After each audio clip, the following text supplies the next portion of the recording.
Good afternoon, friends. I'm Pastor John Witham, and it is time for the FBC Friday Five, the five things that you need to know about life here at First Baptist Church of Oregon City, 819 John Adams Street, Oregon City, Oregon, the corner of Ninth, which is over there, and John Adams Street, which is over there, but it's in Oregon City, Oregon. Look us up online if you don't know where we are.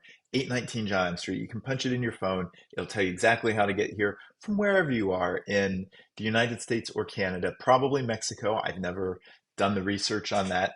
I do know that if you're like outside of the North American continent, um, you probably will not get driving directions to here. Like I don't think you can drive from England to First Baptist Church of Oregon City. Probably not a safe bet.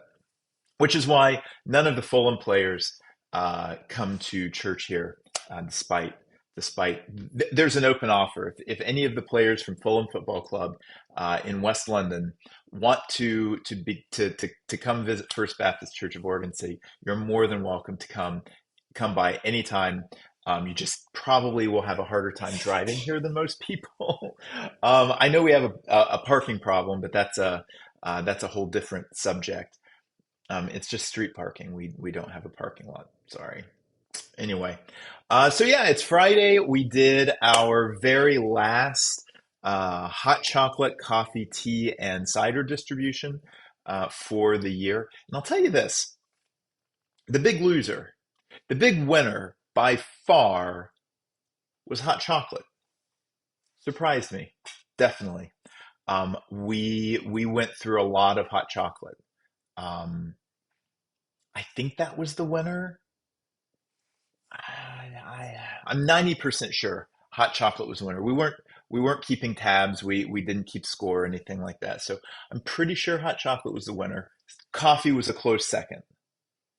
Tea was definitely there. Tea is the solid third. Like we did some tea. Some people were interested in tea. I'll tell you who the big loser was cider. One cider. That I can verify. I can tell you, we opened the bag, we served one cider. Nobody else wanted cider. Is this a thing? Is this a thing where people don't like powdered apple cider? Or is it that people like hot chocolate better than apple cider? I might be thinking too hard about this. And this isn't, we're not doing this live anymore. It's pre-recorded on YouTube, and then I post it to Facebook. But if you're in the YouTube comments, or if you're in the Facebook, if you've got the Facebook, and you followed here from the link, leave us a comment somewhere, anywhere. Send me an email, write me a letter, whatever, and help me out with this, because I feel like, is it that people don't like cider, or that the people who would have gotten cider, that people would have gotten cider if hot chocolate hadn't been on the list? Like, does that make sense? Like people go, okay, cider, tea, coffee, well, I'll get cider. But when I say cider, tea, coffee, hot chocolate, they go, oh, they've got hot chocolate. Or was it because I always presented it as last in the list? Because I would usually say hot chocolate, coffee, tea, and cider. Anyway, we don't have to worry about this for a while because we're done with that for this time of year. And I don't know. We've given to meet the neighborhood, to get to know folks in the neighborhood. We've been doing this giveaway. It was snow cones. We did frozen Fridays. We did popcorn Fridays. Now we've done coffee, tea, hot chocolate, and cider Fridays. See, I mixed it up there, but cider still last. Um, and so we've done a bunch of different things. I don't know if we're going to do anything for spring. Um, I mean, we've got a cotton candy machine, but I saw this Instagram reel of somebody making cotton candy, and it just looks like an awful mess. I really don't have a lot of desire, um, a lot of desire to get the cotton candy machine out. Sorry, everyone. But yeah, so that's kind of where we are with that. So yeah, that was today. But yeah, any thoughts? Feel free to drop those in any sort of comments that we've got going around. Oh, let's see what else is going on that the whole lot of you who watch this need to know about. Um, yeah, it's a busy time. Um, January was just so long and so slow, and there was that whole week that we lost to the ice storm, basically. Um, but yeah, uh, and then February just kind of took off, and now we've got a whole list of things for March. We've got some stuff scheduled for April. Hang on a second. I got to show you this. This is back here uh, from the pile of garbage. No, it's not garbage. It's stuff. It's just things. I got these yesterday. They were supposed to be here for Ash Wednesday, but the supplier did not get them to me until yesterday. So we're gonna have these. You can pick one up at church on Sunday, and it's gonna be backward on on the screen just because of the way cameras work, I guess. Um, yeah. So we did this on Ash Wednesday. If you were here on Ash Wednesday, I think sorry, this is really up close on my face. Hello, how is everybody? I think I've got the Ash Wednesday bulletin right here. Yeah, that was a little terrifying. So Ash Wednesday bulletin, boom. Prayer labyrinth. Yeah, that's the right way. Prayer labyrinth on the inside, so you can see there. And the idea is that you take your finger, and as you like trace through the labyrinth, it's not a maze. Like it's going to get you to the middle. This isn't a trap, I promise. But as you do, you can pray about things, and you can imagine that you're going on a walk, and you can just meditate on scripture. You can pray for peace. You can pray for a ceasefire in Gaza.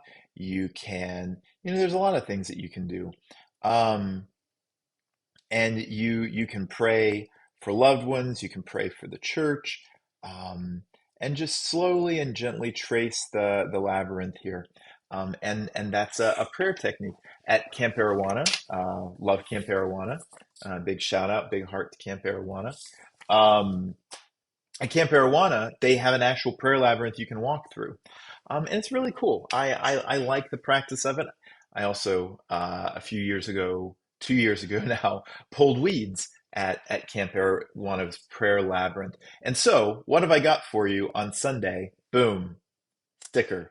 Good quality. You can see there it's a nice thickness. Good quality vinyl sticker of a labyrinth of a prayer labyrinth. And it says trace inward, release distractions, pause in the center, receive peace, trace outward, return renewed. And the inner life of followers of Jesus a lot of times does does really feel like a journey. And so it's an inward journey. We you know we This is this is the tough stuff to talk about because we don't our imagination has been so formed by kind of the Greek philosophical school of looking at things where spirit good, body bad. We need to release the spirit from the body. But but I think if we follow Jesus in his Jewishness and realize that Jesus was a first century Jewish man who came out of a past, a long story, we realize that this idea that the body is bad is not found in in the Jewish school of thought. Jesus says, "Keep watch." He says the spirit is willing, but the flesh is weak. Not to say that there's a dichotomy, not to say that that is bad, but what he's saying is basically that our desires might write checks that our bodies can't cash. And now I'm realizing as I say that that's a really dated reference because I don't know if anybody, I don't I don't think I wrote a check in 2023. I know I have not written one this year yet, and we're at March 1st. So anyway, um, but yeah, and so there's no, on one hand, there's not this separation between soul and body. You don't find that in scripture. It's just not there. On the other hand, we have to acknowledge within scripture, within ourselves, that there is something that is about us that's the spark of life, the image of God, the life that's happening within. Because otherwise, this inward life, Jesus says that um, the wise bring things out of the store, treasures out of the storerooms of their heart, out of the overflow of the heart the mouth speaks. And so when we're considering this idea of who are we, what's our identity, the inward life, there is something about what's happening, head, heart, shoulders, knees, toes. There is something that's happening here that is inward, that's happening within our bodies, but at the same time, we can't say that it's happening independent of our bodies. Because if you're if you're in pain, if you're someone who suffers chronic pain, or if you've just got a headache, you're just, allergies, you've had a bad day. My wife Katie's texted me earlier that she thinks she's getting a cold. Um, if you're in that situation and your body doesn't feel good, a lot of the reason that you want your pastor to come visit you when you're sick in the hospital before surgery, things like that, is because inherently we know the soul, the spirit, the inner life, whatever you want to call it. There's a lot of words for it. That and the body are connected. We know this. We just this is the way we are. And so when we talk about spiritual practices, when we talk about spiritual disciplines, all of this is to say that our what's happening in our spirits is going to affect our bodies, the same way that what's happening in our bodies can also affect our spirits. Does that make sense? If it doesn't, leave me a comment. I'll address it. And so yeah, so prayer labyrinth stickers. There's nothing like, I'm not selling you. This isn't one of the late night snake oil salesmen that come on TV later. This isn't meant to be anything else but a tool. And so you can slap it on your water bottle. Was that an excuse for me to drink water? Yes. You can slap it on your water bottle, your coffee mug, your notebook, your field notes, whatever you want to put this. That at some point through the day, when you just need a moment with Jesus, that you can run your finger along this path and literally, envision yourself in your mind's eye. Go on a walk with Jesus. Go on a walk with the Holy Spirit. Anyway, that's what these are all about. So I was talking to a friend earlier. I have somebody I call once a week, on Fridays usually. It's changed over the years. I was thinking about this earlier. Um, that I think back in lockdown times, we had started on like Tuesday, it'd be Tuesday or Wednesday, and now we're all the way to Friday. And so at some point, are we going to loop back around to Tuesday? I don't know. We'll see. It's just what works in different seasons of life. That's how friendship should work. Anyway, and so we're talking earlier, and I said, "Does it seem like things are speeding up?" And he asked me to clarify, because there's a lot of things that can speed up. Like, if I said, does it seem like things are speeding up? And he's like, well, what do you mean? And I say, well, I'm walking on a treadmill and it seems to be getting faster. That's one thing. But if I say, like, what I mean is the pace of life seems to be picking up. That, and I said, things that seemed easy or possible a few years ago just seemed difficult and impossible. And we change. We don't think we do because the changes can be very small and imperceptible. But consider that you get a whole new cellular kit every 7 years or so. And we do the same thing kind of with our minds and our views and our attitudes. And it's not always big and bang pronounced. Sometimes it's very, very small and imperceptible, but we do change. But that's not the sort of thing that I'm talking about here. Like, I'm not talking about like I'm closer to 40 than I am to 30. And so there are things that are hard for me. No, it seems like the pace of modern life is picking up. And and so we talked about that and kind of agreed that it feels like things are getting hectic in a way that's unsustainable, that's difficult to hold on to. And and so I feel that. Do you feel that? That that at the risk of sounding like back in my day, like a real old timer, um, at the risk of sounding like that, I'll say that it didn't seem like life moved this fast. Even a couple of years ago. I'm not even talking like 10 years ago, 20 years ago. Um, I'm talking like 18 months ago. It didn't seem like life moved this fast. And when I talk to people, I see that reflected. I see that it's really, really hard for people. I understand when we say, we're scheduling an Ash Wednesday service to happen on a Wednesday at 6:30 p.m. or a Good Friday service to happen on Good Friday at 7 p.m.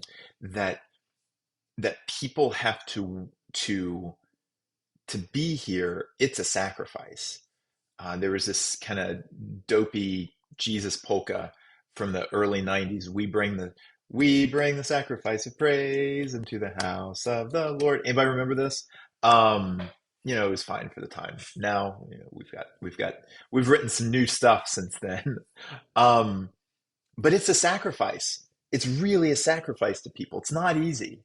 It's not easy for folks to get here for stuff, which is why we at First Baptist Church empower people to go be the present, attend to the presence of Christ wherever they are, wherever they go, whatever community they're involved with. And yet, it's still tiring. It's still hectic. People are doing more work for less money. The cost of food is going up, and allegedly it's coming down. Um, is it? Is that the lived experience of most people? Um, there's inflation, there's shrinkflation, where companies are charging the same price but for less product.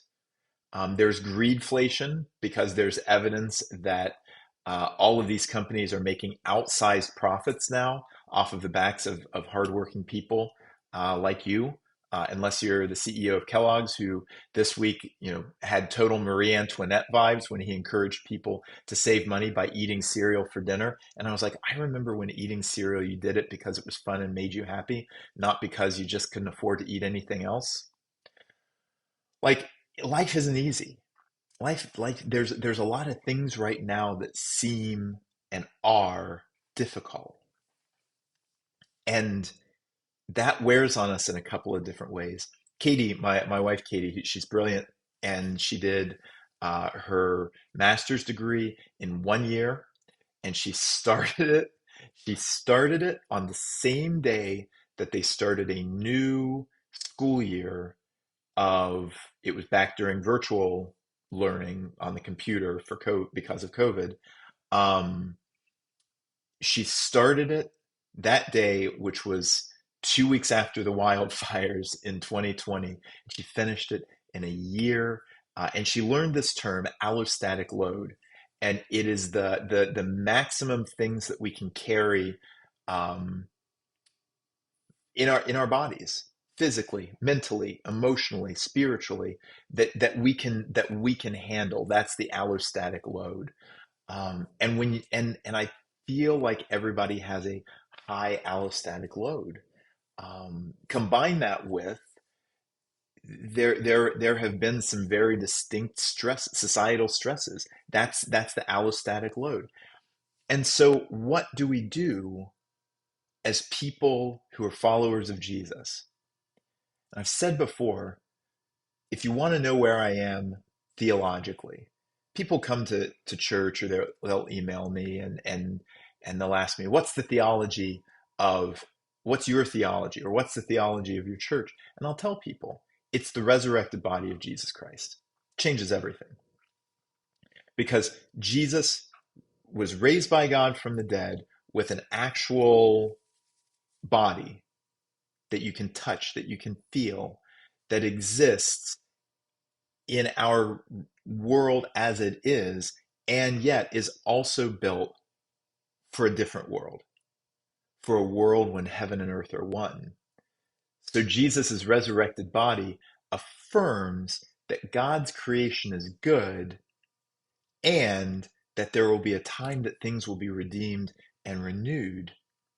And because of that, we pay attention to our bodies. We pay attention to how our minds and our bodies are working together, how our inner life overflows in our body into our outer lives. And we pay attention to how that's happening in good ways, and we work on when that happens in bad ways. And so when we're tired, when we feel exhausted, pushed to the brink, that's going to cause us to just be run down in our spirits. And when we're run down in our inner life, then that's going to affect how we show up in our walking around, like the life that people see, not like what's going on in here. And so when we're tired, that's turned to Jesus time. That's turned to that inner lifetime, or with somebody else. However, not however, and there's lots of resources for help with this. You know, this that's what this helps with. Slow down if you can, when you can. You know, this isn't something that you have to do, like you have to sit down and, you know, go into your prayer closet, aka your closet, uh, a separate room just for prayer in this economy. uh, but yeah, stick this somewhere. You know, it's a tool, it's a thing. You know, I shouldn't have thrown that. Went a lot farther than I thought it was going to. Anyway, um, but take that moment and walk with Jesus in that. This is how we deal with this. So anyway, uh, I was at a solitude retreat a couple of weeks ago, and they read a prayer from this book. It is again backwards. To Bless the Space Between Us by John O'Donohue, who's a an author of and somebody who studies. How does he describe himself? He is an author of several books about Celtic Christianity. And so I picked this up at Powell's in Portland. Please stop buying books on Amazon and buy them from booksellers all over the place. You can get them from Powell's. You can do special orders from books at White Rabbit Books here in Oregon City. I'll put a link to White Rabbit and to Powell's in the comments. And you can get this book. And even at White Rabbit, it can be delivered to your house. It's not going to be done by a drone. It's not going to be done in like 15 minutes after you ordered it. But please stop ordering things, or buy things from real people, not massive corporations. Anyway, side note, sorry about that. So they read a prayer in here, and it's called "For One Who Is Exhausted." And I was reading it last night because I was tired last night, and I thought maybe I'll share it with all of you today. And so this is a prayer called "For One Who Is Exhausted." When the rhythm of the heart becomes hectic, time takes on the strain until it breaks. Then all the unattended stress falls in on the mind like an endless increasing weight. The light in the mind becomes dim. Things you could take in your stride before now become laborsome events of the will. Weariness invades your spirit. Gravity begins falling inside you, dragging down every bone. The tide you never valued has gone out, and you are marooned on unsure ground. Something within you has closed down, and you cannot push yourself back to life. You have been forced to enter empty time. The desire that drove you has relinquished. There is nothing else to do now but rest and patiently learn to receive the self you have forsaken in the race of days. At first, your thinking will darken and sadness will take over like listless weather. The flow of unwept tears will frighten you. You have traveled too fast over false ground. Now your soul has come to take you back. Take refuge in your senses. Open up to all the small miracles you rushed through. Become inclined to watch the way of rain when it falls slow and free. Imitate the habit of twilight, taking time to open the well of color that fostered the brightness of day. Draw alongside the silence of stone until its calmness can claim you. Be excessively gentle with yourself. Stay clear of those vexed in spirit. Learn to linger around someone of ease who feels they have all the time in the world. Gradually, you will return to yourself, having learned a new respect for your heart and the joy that dwells far within slow time. It's for one who is exhausted, by John O'Donohue. Now it's time for the FBC Friday Five. 5 things that you need to know about life going on at First Baptist Church of Oregon City, Oregon, 819 John Adams Street. Thing number 1, worship on Sunday. We are following the Lenten season, and Jesus is going into the temple, and he's going to clear things out. He's going to flip some tables, and we're going to talk about that. So to show up on Facebook Live, we're right here at 819 John Adams Street, and let's flip some tables with Jesus. Not literally. We don't need anybody throwing their back out. Thing number 2, Lenten lunch is Wednesday, the 6th of March at noon. This week's is at Zion Lutheran Church. It's their turn. And then the 13th, it will be here. On the 16th, thing number 3, the 16th, we're having our project party. That is the 16th of March, 9 a.m. to noon. We take a break at 10:30 for snacks and then right back to work at 11 a.m. Thing number 4, this is a newer announcement. We're having a ladies' tea. That is going to be the 16th of March as well. It's for the ladies at 2 p.m. It'll be downstairs in the Fireplace room. And we're having a guest speaker. And the guest speaker is our friend Laura Young Burch, the executive director of Camp Arrah. We're doing a lot with camp right now. It's a good thing. We like camp. And Laura is going to talk about the changes that she has seen in the church during her lifetime, in her number of years. She's older than I am. And she's going to talk about the changes that she's seen in her lifetime as a woman. Thing number 5, this is the big announcement. It's unannounced as of yet, but here it goes. Thing number 5 is our Good Friday service this year will be March the 29th at 7 p.m. And we're going to join Zion Lutheran Church this year. They invited us over. We're going to join them. Also, there is going to be a combined choir made up of people from Zion Lutheran Church, Prince of Life Lutheran Church, and First Baptist Church of Oregon City. So if you're an FBC member, or attender or person or looky-loo or somebody watching this video and you want to be part of the choir, we've got music. Get in touch. It'll be here for you on Sunday, or I can email it out to you. And then there are 3 practices, and I'll tell you more about that when I give you the music. So yeah, those are the 5 things for the FBC Friday Five. They will be in the show notes down below for your easy reading pleasure. I hope that if that that prayer reading touched you, feel free to look up that book. I'll put a link down there as well. And if you need to talk about it, just get in touch. You can find an email address for the church, again, down in the description right underneath this video. So have a great weekend. We will see you Sunday to flip some tables with Jesus. Peace.